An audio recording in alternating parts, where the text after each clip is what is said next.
کچھ لوگوں کے پاس علم ہوتا ہے پر ان کا علم کسی کو نفع نہیں دیتا، اسی طرح کچھ لوگوں کے پاس مال ہوتا ہے پر ان کا مال کسی کو فائدہ نہیں دیتا، سمیٹ کے لے جاتے ہیں ہر شے قبر میں۔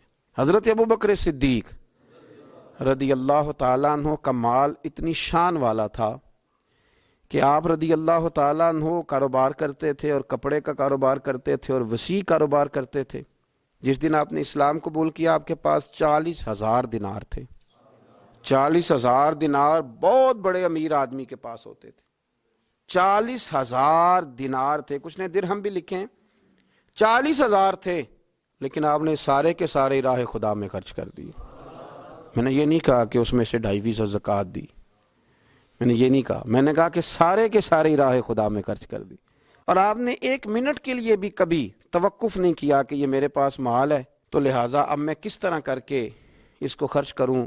پہلے تو آپ نے اسلام قبول کیا تو مال خرچ کرنا شروع کیا، پھر جب آپ ہجرت کے لیے نبی کریم صلی اللہ تعالی علیہ وسلم کو لے کے گئے تو اس میں بھی مختلف روایتیں ہیں۔ ایک روایت یہ ہے کہ اس وقت 5,000 دینار آپ کے پاس تھے، بہت بڑی رقم تھی یہ بھی۔ جب آپ گھر سے نکلے نا تو وہ سارے پیسے ہی آپ نے ساتھ لے لیے، سارے ہی۔ بڑا مشکل کام ہے، گھر میں جوان بیٹیاں بھی تھیں، بچے بھی تھے، خرچے بھی تھے، لیکن یارو یہ بڑا کٹھن رستہ ہے۔ وہ سارا ہی پیسہ لے لیا اور وہاں پتھر رکھ کے نا چھوٹے چھوٹے، تو ان کے اوپر کپڑا ڈال دیا۔ والد نابینا تھے، اپنی صاحبزادی سے فرمانے لگے اگر ابا جی پوچھے نا ابو بکر سارے پیسے تو نہیں لے گیا؟ اور وہ ڈھونڈتے ڈھونڈتے یہاں آئے تو ان کا ہاتھ لگوا دینا، انہیں پتہ چلے کہ پیسے ابھی یہیں پڑے ہوئے، لیکن ساری رقم ساتھ لے گئے اور راہ ہجرت میں ساری رقم خرچ کر دی۔ میرے نبی کریم صلی اللہ تعالی علیہ وسلم نے اعلان فرمایا غزوہ کے لیے، جنگ کے لیے، جہاد کے لیے۔ قحط کا زمانہ تھا، لوگوں کے پاس کھانے کو روٹی نہیں تھی۔ حضرت عمر فاروق فرماتے مجھے یوں لگتا تھا کہ ان دنوں سب سے زیادہ خوشحال میں ہی ہوں، تو میں نے اس طرح کیا کہ گھر کا سارا مال جمع کیا، تو وہ میں نے نا نصف کیا اس کو، آدھا، اور آدھا مال میں نے رکھ لیا گھر والوں کے لیے اور آدھا مال پھر میں بول رہا ہوں 2.5% نہیں 50%۔ یہاں 2.5% کی زکوٰۃ دیتے ہوئے لوگ پریشان ہو جاتے ہیں۔ 50% جناب عمر فاروق رضی اللہ تعالیٰ عنہ فرماتے ہیں کہ وہ میں نے اس کو جمع کیا اور میں نے ارادہ کیا کہ آج ابو بکر سے آگے گزریں گے انشاءاللہ، نیکیوں میں، خرچ کرنے میں، کمانے میں نہیں، جمع کرنے میں نہیں، خرچ کرنے میں۔ فرماتے ہیں جب وہ میں مال لے کے نبی کریم کی بارگاہ میں گیا تو میں بڑا مطمئن تھا کہ آج میں آگے گزر ہی جاؤں گا، لیکن جب میں نے نظر اٹھائی تو میرا رنگ بدل گیا، میرے پیچھے پیچھے ابو بکر صدیق بھی آئے، اور فرماتے ہیں میں نے اس مرد درویش کا رنگ بدلا ہوا دیکھا، سر کی ٹوپی بھی اتار لی، پیروں کے جوتے بھی اتار دیے، وجود کے کپڑے بھی اتار کے بوریے کا لباس پہن لیے، اور گھر سے سوئی دھاگا بھی اٹھا لائے۔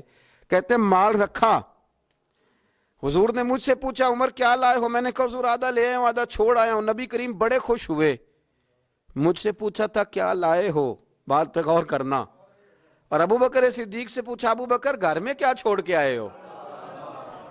مجھ سے پوچھا کیا لائے ہو، ابو بکر سے پوچھا ماں اب کئی تھا، کیا چھوڑ کے آئے ہو؟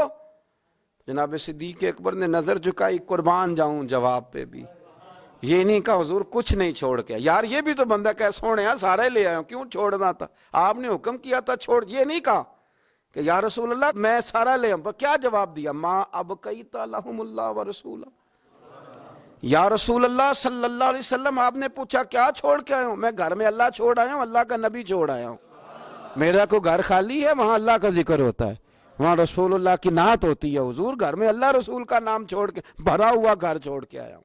پھر قربان جاؤں میرے نبی کریم پر بھی، حضور سید عالم علیہ السلام نے فرمایا یہ تیرے پیچھے جبریل کھڑے ہیں اور وہ بھی ٹاٹ کا لباس پہن کے آئے ہیں۔ میں نے ان سے پوچھا ہے جبریل آج ٹاٹ کا لباس، آج ٹاٹ کا لباس کیوں پہنا ہے؟ تو عرض کی یا رسول اللہ آج نا ابو بکر صدیق نے ٹاٹ کا لباس پہنا ہے تو رب کو اتنا پسند آیا ہے کہ اس نے کہا فرشتوں نوری کپڑے اتارو سارے، یہ روپ دھارو نا جو میرے یار کے یار نے دھارا ہے، یہ والا تینوں لب دیں آپ گواچے، سانو اپنی خبر نہ کوئی، ساتھوں پارے نہیں ککھ گلیاں، سانو تے آخ دے لوگ شدائی، ہاں سانو آخ دے لوگ شدائی، کیونکہ اسا ننگ نموس دا ساڑ کے چولا، گل پہنے ہیں تاج گدائی، سجنا اپنا آپ گوایا ہے تاں یار نے چاتی پائی. سارا ہی رکھ دیا، سارا ہی. اور ایک جملہ امام سیوطی نے لکھا ہے جس پر وجد کرنے کو دل کرتا ہے. میں صحیح کہہ رہا ہوں، وجد کرنے کو دل کرتا ہے. امام سیوطی فرماتے ہیں کہ نبی پاک صلی اللہ تعالی علیہ وآلہ وسلم نے کہا کہ ابو بکر میرا رب فرماتا ہے کہ تو سارا ہی لے آیا ہے اور ٹاٹ کا لباس تو نے پہن لیا ہے، تو رب فرماتا ہے کہ ابو بکر سے پوچھئے کہ ابو بکر اس حال میں اپنے رب سے راضی ہے کہ نہیں، اس حال میں راضی ہے کہ نہیں. تو صدیق اکبر کی تو چیخ نکل گئی، عرض کی یا رسول اللہ میں کہاں اور میرا رب کہاں، میرا اللہ میری رضا پوچھتا ہے. یا رسول اللہ میں اللہ سے بھی راضی ہوں، رسول سے بھی راضی ہوں، دین اسلام سے بھی راضی ہوں، حضور میں بڑا ہی راضی. اور میں نے یہاں ایک عجیب بات پڑھی، حضرت ابی بن کعب نے ایک دفعہ کہا تھا یا رسول اللہ میں نے سارا مال دینا ہے. فرمایا نہیں بھائی، چوتھا حصہ دے، 3 حصے رکھ لے. حضرت ابو لبابہ نے بھی کہا تھا حضور سارا مال پیش کرنا ہے. فرمایا نہ، تیرے بچے پیچھے فاقہ مرے، میں نہیں سارا قبول کرتا، چاہے دین کے، چوتھا حصہ دے. ان سے کہا سارا نہیں قبول کرنا، یہ سارا لائے تو ان کا قبول کر لیا. اور پھر لفظ ہیں بڑے خوبصورت حدیث پاک میں، نبی کریم علیہ السلام نے فرمایا، یہ ابن ماجہ کی روایت ہے، فرمایا مجھے کسی کے مال نے اتنا نفع نہیں دیا، کسے باشد، اللہ اکبر. فرمایا کسی کے مال نے اتنا نفع نہیں دیا جتنا ابو بکر صدیق کے مال نے نفع دیا. گویا حضور فرماتے ہیں کہ یہ لے کے بھی آتا ہے اور اس کا مال ہے بھی بڑا برکت والا، جب آتا ہے تو پھر مزیدار بھی بڑا ہے، پھر اس میں نفع بھی بڑا ہے، پھر وہ کہیں خرچ کرتے ہیں تو اس پہ عطا بھی بڑی.